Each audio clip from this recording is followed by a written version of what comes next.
Con una trayectoria de casi 70 años en la industria cinematográfica, 5 premios Oscar y unos 40 títulos, entre los que destacan la trilogía de El Padrino, Apocalipsis ahora, Drácula y tantos más, Francis Ford Coppola es considerado uno de los cineastas más influyentes en la historia del cine. Pero sobre todo, el tío Pancho, como pidió se le nombrara durante su visita en el Festival de Cine de Morelia, es un hombre que a sus 85 años de edad nunca se ha cansado de crear y buscar su propio estilo. I think every filmmaker wonders what their style is, because when I was young, I made 3 or 4 films that were all very different one from the other. The Godfather was very classic. Apocalypse Now was very wild. One from the Heart was very theatrical. So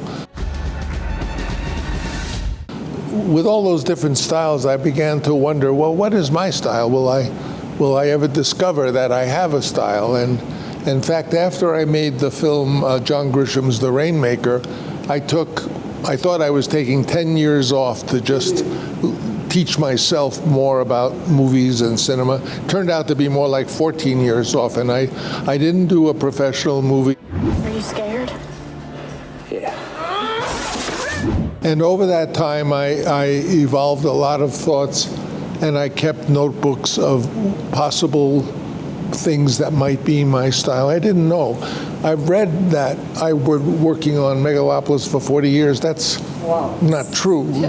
I wasn't working on Megalopolis for 40 years. I was working on trying to discover what my personal style would be.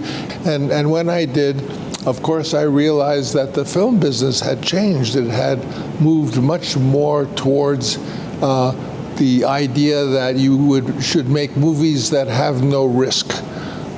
But art, in serial. Well, movies are art, and art, you can't make art without risk.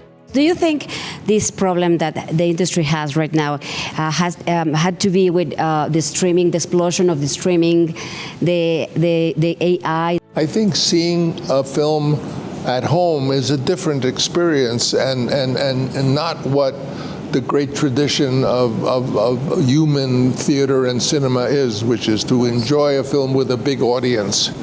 And that's what my hope is for this movie. You are not a detractor from the streaming, like... No, I think it's fine to see a movie on your iPhone.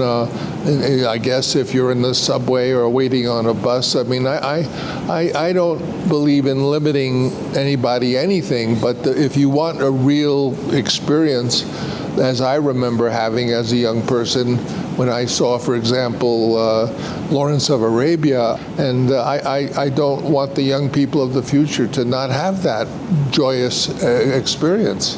Only way I know how to give my mind a rest from what I'm working on is to work on something else. And so I go from project to project. When I made Megalopolis, I was also building a hotel where I could live, so that was my rest. Linet Puente, Fuerza Informativa Azteca.